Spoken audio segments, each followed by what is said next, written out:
ঢাকার বাতাসে তখন ঘন নীরবতা, রাজপথ খালি, আকাশে মেঘ আর মানুষের মুখে চাপা উত্তেজনা। হঠাৎ করেই একটি অডিও ছড়িয়ে পড়ে, একটি ভয়েস, পরিচিত এক নারী কণ্ঠ। কণ্ঠটি বলে, যা হাতের সামনে আসে তা নিয়েই রাস্তায় নামো, রুখে দাঁড়াও, দেশকে বাঁচাতে হবে। এ ছিল স্বৈরাচার শেখ হাসিনার বার্তা। তবে বার্তার ভাষা শুধু রাজনৈতিক নয়, ছিল অদ্ভুতভাবে যুদ্ধ ঘেঁষা। তখনই ভারতীয় রাজধানী নয়াদিল্লির এক অন্ধকার ঘরে আলো জ্বলে ওঠে। পর্দার আড়ালে বসে থাকা ব্যক্তি নরেন্দ্র মোদী। তার বাংলাদেশ কূটনীতির সারাংশ, হাসিনাজি যা চাইবেন আমরা তাই করব। তিনি শুধু একজন বন্ধু নন, তিনি আমাদের গেটওয়ে টু ইস্ট। মোদী জানেন শেখ হাসিনা ছাড়া ভারতের পূর্বাঞ্চলীয় স্ট্র্যাটেজি মুখ থুবড়ে পড়বে, তাই তিনি প্রস্তুত সবচেয়ে বড় ঝুঁকিটাও নিতে, এমনকি বাংলাদেশকে গৃহযুদ্ধের দিকে ঠেলে দিতে হলেও। ভারতীয় মিডিয়া টাইমস অফ ইন্ডিয়া লিখল, Sheikh Hasina calls for massive resistance with whatever people could lay their hands on. কেউ বলল এটি একটি রাজনৈতিক স্ট্র্যাটেজি, কেউ বলল এটি যুদ্ধ ঘোষণার ছায়া, আর কেউ কেউ বলল এটি মোদী হাসিনার এক অদৃশ্য চুক্তির প্রথম শব্দ। তবে সত্যি কি কেবল রাজনীতি, নাকি এর গভীরে আছে এমন এক পরিকল্পনা যেখানে একটি প্রাক্তন সরকারকে ধীরে ধীরে মিলিট্যান্ট গোষ্ঠীতে রূপান্তরের প্রক্রিয়া শুরু হয়েছে? ভারতের একাধিক বিশ্লেষক, সাংবাদিক, এমনকি সাবেক গোয়েন্দারা বহুদিন ধরেই বলে আসছেন শেখ হাসিনা কেবল বাংলাদেশের প্রধানমন্ত্রীই নন, ভারতের সফট অ্যাসেট। কেউ তো বলেই ফেলেছেন she is more Indian than a Bangladeshi. দীর্ঘদিনের তিস্তা সংকটেও হাসিনার ভারত প্রীতি নজরে পড়েছে বহুবার। ভারতকে রেলপথ, স্থলপথ, বন্দর, এমনকি চট্টগ্রাম পর্যন্ত দিয়েছে হাসিনা সরকার। আর এখন যখন হাসিনা সরকার হারিয়েছে রাজনৈতিক বৈধতা ও শক্তি, তখন ভারতের পরিকল্পনা এই প্রাক্তন শাসক দলকে একটি সহানুভূতিশীল মিলিট্যান্ট শক্তিতে রূপান্তর করা, যেন তারা আবার ফিরে আসতে পারে ক্ষমতার চূড়ায়। 2019 থেকে 2020 সালে মিয়ানমারের সেনা অভ্যুত্থানের পর দেশটির বেসামরিক দলগুলো গঠন করেছিল ন্যাশনাল ইউনিটি গভর্নমেন্ট এবং এর একটি সশস্ত্র শাখা, যেটি সরাসরি মিলিটারি জান্তার বিরুদ্ধে অস্ত্র হাতে তুলে নেয়। ভারতীয় থিঙ্ক ট্যাঙ্ক ও প্রভাবশালী মহল সেই মডেলকেই এবার বাংলাদেশের মাটিতে প্রয়োগ করতে চায় বলে মনে করছেন বিশ্লেষকেরা। ভারতীয় নিরাপত্তা সূত্র বলছে, ভারতের অভ্যন্তরে থেকে ধাপে ধাপে প্রশিক্ষিত ক্যাডার ঢোকানো হচ্ছে বাংলাদেশে। নাম সর্বস্ব সংগঠন নয়, বিএনপি, জামায়াত বা নতুন ছাত্র আন্দোলনের উপর হামলা করা হচ্ছে সেই গোপন মিলিট্যান্ট কাঠামোর হাতেই, যা সংগঠিত করছে সাবেক ক্ষমতাসীন আওয়ামী লীগ। বাংলাদেশের রাজনৈতিক মানচিত্রে গোপালগঞ্জ মানে এককালের শক্ত ঘাঁটি। শেখ পরিবার যেখানে জন্ম নিয়েছে, শেকড় গেড়েছে।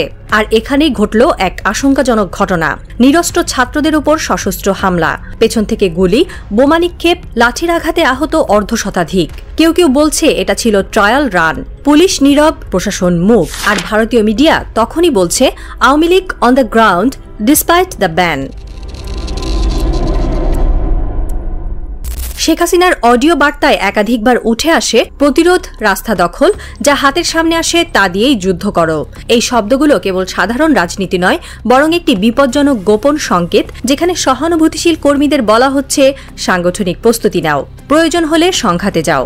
প্রাক্তন মন্ত্রী ও আওয়ামী লীগের মুখপাত্র ওবায়দুল কাদের বলেন, দীর্ঘ পদযাত্রা হবে, ঢাকার দিকে এগোবে হাজারো মানুষ। তবে প্রশ্ন ওঠে, এই পদযাত্রা কি গণতন্ত্রের পথে, নাকি একটি কোরিওগ্রাফড হিংসাত্মক থিয়েটারের সূচনা?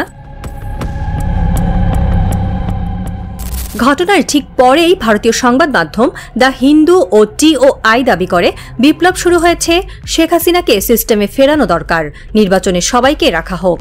এটিকে এক প্রকার কূটনৈতিক হুমকি বলেও দেখছেন বিশ্লেষকেরা। একদিকে আওয়ামী লীগের নেতারা মাটিতে মাস রেজিস্ট্যান্স করছেন, অন্যদিকে ভারত বলছে এই দলকেই ফিরিয়ে আনো। তাহলে কি এই সন্ত্রাস, সহিংসতা, লাশের রাজনীতি এক যৌথ ভারত আওয়ামী লীগ প্রজেক্ট? অথচ বাংলাদেশে দীর্ঘ 15 বছর ধরেই আওয়ামী লীগ ক্ষমতায় ছিল। তারা প্রায় পুরোপুরি নিষিদ্ধ করেছিল বিএনপি, জামায়াত, ছাত্র শিবির, এমনকি নতুন প্রজন্মের দলগুলোকেও। কিন্তু এই সময়ে কোনো সশস্ত্র প্রতিরোধ গড়ে তোলেনি। কেন? তারা জানত বাংলাদেশের মানুষের রক্তে রাজনীতি নয়, বাঁচার আকাঙ্ক্ষা। কেউ ইচ্ছা করলে প্রতিশোধ নিতে পারত, কিন্তু নেয়নি। তবে এখন হঠাৎই কেন আওয়ামী লীগের মধ্যে জন্ম নিচ্ছে সশস্ত্র প্রতিরোধের স্পৃহা? রাত গভীর, হিমেল কুয়াশায় ঢাকা শহরের আকাশে আজও জ্বলছে আগুনের প্রতিচ্ছবি। কিন্তু এ আগুন শুধু গ্যাসোলিন আর বারুদের নয়, এ আগুন জমে থাকা রক্তের, প্রতিশোধের, স্বাধীনতার। দ্বিতীয়বারের মতো 5 আগস্ট একটি তারিখ যা এখন আর শুধু ক্যালেন্ডারের সংখ্যা নয়, হয়ে উঠেছে প্রতিজ্ঞা। সেদিন গোপন এক রাতে গণভবনের লাইট নিভে গিয়েছিল। বিদ্যুৎ বিচ্ছিন্ন নয়, ছিল পরিকল্পিত নৈশব্দ। শেখ হাসিনা তখন ছদ্মবেশে এক গোপন বিমানে দেশ ছাড়ছেন। তার চারপাশে মোদির বিশেষ এনএসজি নিরাপত্তা বাহিনী। দিল্লি তখন তামাশা দেখছিল না, নিজ হাতে বান্ধবীকে আশ্রয় দিচ্ছিল ভারত, যেমন করে একজন রাজা তার হারতে বসা রানীকে লুকিয়ে রাখে। তবু গোপালগঞ্জ আর আগের মতো থাকবে না। ঢাকার পতনের পর স্বৈরাচারের শেষ ছায়া এখনো টিকে আছে এখানকার দেয়ালে, রাস্তায়, মঞ্চে, সাইনবোর্ডে, এমনকি কিছু চেতনার বেলুনে। কিন্তু এই চেতনার ছুরি আজ সাধারণ ছেলেদের পিঠে লেগেছে। আবু সাইদের মতো হাজারো তরুণ যারা কখনো রাজনীতি বোঝে না, তাদের চোখে জ্বলে উঠেছে আগুনের রশ্মি। গোপালগঞ্জ কি ভারতের অঙ্গরাজ্য? এই প্রশ্নটা এখন আর চুপ করে থাকে না, স্লোগান হয়ে চারদিকে ছড়িয়ে পড়ে। কারণ মানুষ ভোলেনি যে আগুন জ্বালিয়েছে মোদি আর হাসিনা, অসুস্থ চুক্তি, সীমান্ত হত্যাকাণ্ড, ট্রানজিটের নামে পদানতকরণ, তার নিভবে না কোনো আন্তর্জাতিক বিবৃতিতে। আইনস্টাইনের থিওরি বলেছিল, every action has an equal and opposite reaction. Gopalganj এখন সেই রিয়াকশনের প্রতিচ্ছবি। তাদের কাঁধে এখন শুধু চেতনা নয়, মৃত্যু ঝুলে থাকে। হাসিনা আর তার মন্ত্রিসভার সদস্যরা যখন বিলাসবহুল প্রাসাদে বসে সিগার ছুঁয়ে রাজনীতি করে, তখন গোপালগঞ্জের মফস্বলের পাড়ায় শহীদ হয় এক একটা ছেলে, যে কিছুদিন আগেও হয়তো প্রেমের চিঠি লিখেছিল কারোর জন্য। নতুন বাংলাদেশ এই অসম খেলা আর মানবে না। গোপালগঞ্জের মাটি রক্তে স্নান করে ফেলবে সেই সব ব্যানার, সেই সব নাম ফলক, যে নাম গৃহযুদ্ধ ডেকে এনেছে। আর যদি প্রয়োজন হয় তবে আরেকটা 5 আগস্ট আসবে, কিন্তু এবার ঠিক গোপালগঞ্জেই। কারণ এইবারের লক্ষ্য স্বৈরাচারের শেষ চূড়ায় হাত বাড়ানো। আবু সাইদ মুগ্ধ এবং হাজার হাজার তরুণ এখন ঘুমায় না। তারা চোখ বন্ধ করলে দেখে শুধু একটি জিনিস, একটি স্বাধীন বাংলাদেশ যেখানে গোপালগঞ্জ নয়, গোটা দেশ এক সমান। তারা শহীদ হতে চায়, কিন্তু নিরর্থকভাবে নয়। তারা এখন ঠান্ডা মাথায় প্রস্তুতি নিচ্ছে, অস্ত্র নয়, স্ট্র্যাটেজির। আর তখনই কুয়াশায় দেখা যায় কিছু ছায়া, 3, 4, হয়তো 6 জন। তারা কথা বলে না, তারা কোনো দলের নয়, তারা কিছু বহন করছে, কাগজ, ম্যাপ, ড্রোনের ফিড কিংবা বিদেশি উপকরণ। তারা কারা? ঢাকার পতনের পর এই প্রথম গোপালগঞ্জের মাটিতে এমন নিঃশব্দ আগমন। মিলিটারি উইং, নাকি বিদেশি কোনো বিশেষ অপারেশন, নাকি এই দ্বিতীয় স্বাধীনতার পেছনে আরো বড় কোনো পরিকল্পনা? রাত গভীর হচ্ছে, কিন্তু বাতি নিভছে না। এখন অপেক্ষা শুধু পরবর্তী বিস্ফোরণের কিংবা নতুন কোনো বিপ্লবের।